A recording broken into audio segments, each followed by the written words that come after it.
dia mbola faly ny miarahaba antsika rehetra indray ny tenako ry havako malala.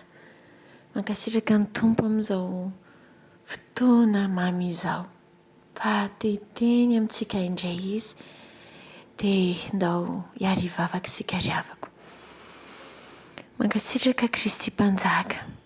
Mankasitraka ny amin'ny fanehoanao mandrakariva fa miaraka aminay ianao.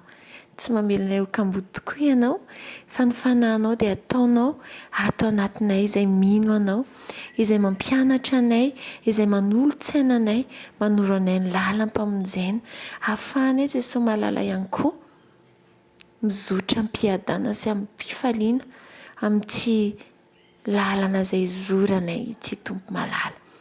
Aty amin'izao tontolo izao ianao no ahitana ireo fahoriana, nefa matokia izao efa naresy izao tontolo izao. Dia mpandresy miaraka aminao izay tompo, dia ianao no hanolontsaina anay ao anatin'izany rehetra izany. Dia mitenena tompo malala fa voninkaina anao izahay. Sotra Jesosy eo. Amen. Ny resahan'ny tompo amintsika indray ry havako amin'ity fampianarana ity sy fampaherezana dia ny fomba fiainantsika isan'andro. Inona ny tosika ao anatintsika anaovantsika zavatra ry havako.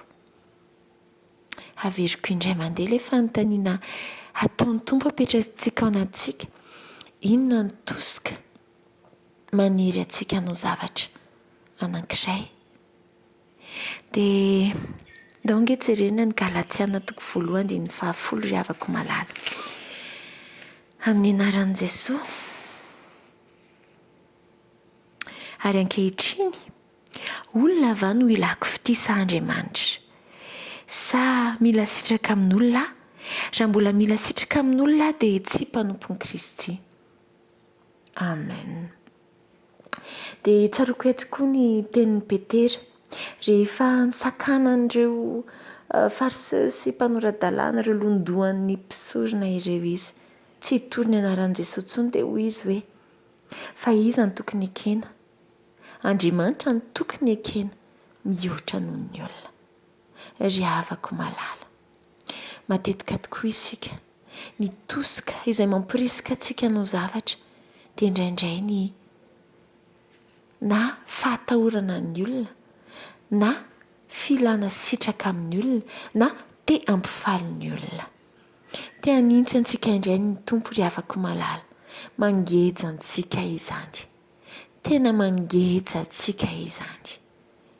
Indraindray tsika mieritreritra hoe amin'izay misokatra ny lalana ka tsy sakatsakana izay rehetra alehako rehefa mba manao izay mba metimety amin'ny itsolitsy na rehefa zay mampifalifaly an'ilay holatsy no ataoko nefa tsy araka ny sitrapon'Andriamanitra. Tadidio ry havako fa ninona ataontsika? Tsy maintsy mbola mahasotsiny amin'olona foana isika. Fa ny tiany tompo atao dia izay sitrapony mandrakariva. Ry havako malala, Andriamanitra anie tena te averiko foana eto amin'ity fampaherezana sy fampianarana ity. Te hiditra amin'ny antsiprim-piainantsika rehetrarehetra. Na dia ny sakafo antsika isan'andro aza. Atao fahazarana manontany laoka amin'ny tompo e. Tsika indraindray tena miasa sana. Inona indray ny atao laoka ohatra. Tompo anie manolontsaina ary tena mamy mihitsy rehefa manana fifandraisana akaiky be aminy isika. Ka na sakafo ho antsika raha afaka anontaniantsika azy. Izay parehetra amin'ny fiainantsika mba tsy ho diso dia afaka anontaniantsika azy ary izay mihitsy ny tokony ataontsika ry havako malala. Dia izao. Ny tosika ao anatintsika aoka ilay sitrapon'Andriamanitra irery ihany.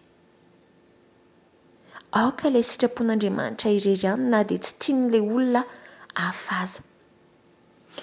Rehefa manao zavatra tokoa ihany koa isika ry havako malala dia mangeja antsika mihitsy hoe sao dia ozy ihany na hoe na sao dia heveriny ihany fa tena mijaly. Tsika ve tsy mahatsapy izany hoe tena misy fotoana tsika mijaly ao anatin'izany ry havako. hoy ny tompo hoe aoka anao zavatra tahaka no an'ny tompo fa tsy tahaka no an'ny olona. Manjary mipetraka eo amin'izay le fadisompanantenana be diabe. Za efa nanao an'izao nefa zao no nataony za nanao an'izao fa ozy ny tompo avy eo fa ho an'iza le zavatra nataonao. Iza ny nahatonga anao nanao an'le izy? Inona ny tosika tao anatinao? Fa raha ho ahy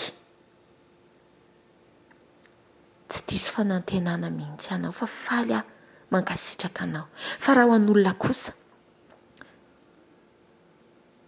izay amin'ny maha olona azy dia tsy voatery hankasitraka na dia ngezaka tahaka n'inona ary ianao. Noho izany indray havako malala. Ao amin'ny Efesiana 5:1. Dao angetsirentsika kely indray inona moa no ambaran'ny Efesiana 5:1. Efesiana 5:1.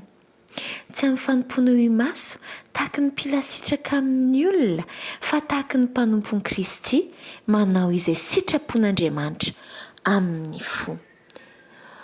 Ry havako malala, tena nampianarin'ny tompo mihitsy io resaka hoe tosika manosika anao zavatra io. Satria tena hitan'ny tompo misy taona tena sahirana.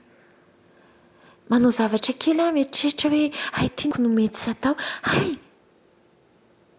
Nefa sao dia ozy izy anona hoe izao sao dia izao. Na intsony tompo amin'ity fampianarana ity izao any ry havako dia efa mahazo fampianarana amin'ny alalan'ny zavatra voky ny tenin'ny tompo amin'ny lalako. Satria tsy izao no miteny fa fanan'ny tompo no ampiteneny ato anatiko.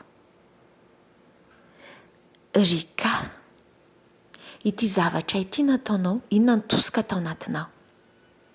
Ny sitrapoko izay efa fantatrao fa izao no tsara araka ny fampianarana izay efa nampianarina anao ny amin'ny tsara ao amin'ny tompo dia iny ijoroana. Aza miherikerika, aza vilambilana ny fisainana hoe sao dia izao ozy ihany, sao dia izao. Geja izany. Izay no mahatonga ny olona tsy manana décision ry havako sady tena hoe feno stress foana ny fiainany. Fa raha mahafantatra isika ry havako ny fitsimpi-piainana tokana dia ny eo amin'ny tompo dia tsy mitambolombolona intsony isika, tsy mitongilana tsy aroa intsony isika ary mampiana be dia be ny fanahiana sy ny stress ao anatintsika. Dia misy taona ihany koa isika na indraindray na ny saintsika sy ny eritreretintsika io ary havako dia indraindray io ihany no matetika hiasan'ny fahavalo. Toy ny hoe raisiko ohatra ny amin'ny resaka fitiavan-tena. Rehefa tsy misaina amin'ny Andriamanitra isika dia ny saintsika sy ny eritreretintsika dia esan'ny ratsy dia isaina ho an'ny tenantsika isika. Dia ahitsy ny tompo tadiditsika ry havako tamin'ny Petera. I Petera anie ry havako malala fitiavan'ny tompo ny tenenany hoe tamin'ny Jesosy ny teny hoe tsy maintsy hijaly ny zanak'olona, ho atolotra, ho faty eo amin'ny hazo fijaliana sy ny toy izany. Dia hoy Petera hoe tsy sanatria aminao izany tompo. Dia ahoza moa ny tompo? Nivoako ianao ry Satana. Satria tsy ny saina ho an'Andriamanitra ianao fa ny saina amin'ny olona. Azontsika ry havako ahitsy io ny saintsika ihany koa sy ny eritreretintsika rehefa tadisy bitsiky ny fahavalo amin'ny fitiavan'ny tena dia nivoako ianao ry Satana hoe tahaka ny nataon'ny tompo.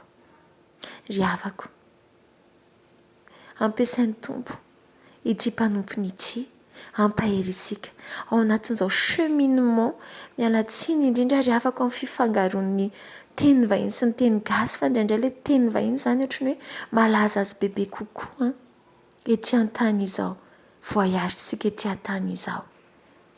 Dia tian'ny tompo isika tena iainam-piadanana. An'Andriamanitra irery ihany voninahitra. Amen.